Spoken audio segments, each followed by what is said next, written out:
Luke tried his best to strengthen and preserve the early Christian inclusive spirit or ethos, which I would trace all the way back to Jesus.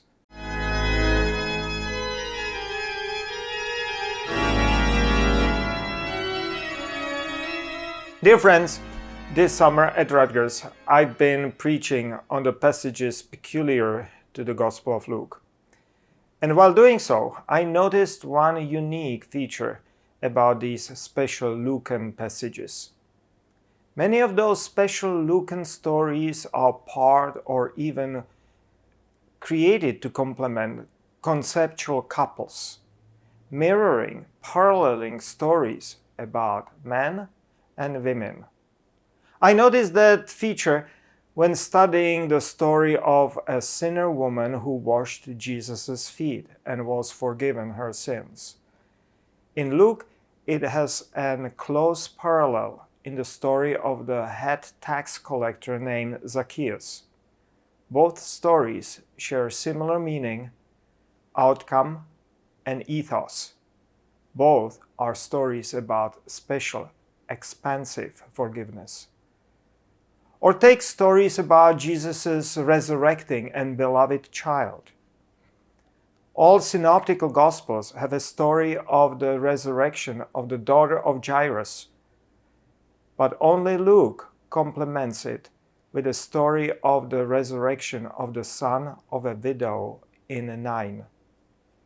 Here you have the parallel between daughter of a man and son of a woman. Or we can look at parables of lost and found. All synoptical gospels, Mark, Matthew, Luke, have a parable of a lost and found sheep. But only Luke complements it with a story about a lost and found coin. The shepherd finds a lost sheep, and the housewife finds a lost coin.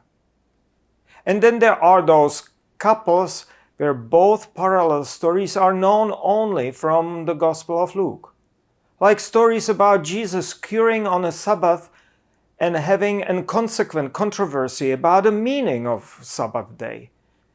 It is a healing of a crippled, bent down woman in a synagogue, and then a man healed of dropsy.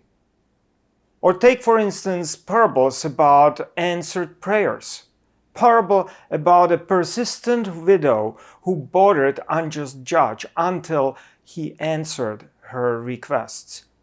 And a parable of a penitent prayer of a tax collector in the temple. Of course, I know that similar pairings can be found in other Gospels. Also, for instance, in the healing on a distance of a daughter of a Syrophoenician woman and healing of a servant of a Roman centurion. Or a parable of a mustard seed and a parable of yeast. Mustard seed has a farmer as a subject or main actor, and bread making has again a housewife. But in the end, when you put Gospels side by side, I cannot help it. It is impossible to miss that Luke is intentionally, almost programmatically, including stories about women and thus creating those pairings. Think about it. It is happening in a highly patriarchal society, in the second, maybe third Christian generation. And Luke is observing a danger of resurgent patriarchy within the church. And he was not wrong about it. And thus, Luke tried his best to strengthen and preserve the early Christian inclusive spirit or ethos, which I would trace all the way back to Jesus. In that respect, Evangelist Luke, just like Jesus, was a programmatic feminist. And that is something you might not know about the Bible. Join us this Sunday. we will read and rejoice in two cures on the Sabbath day.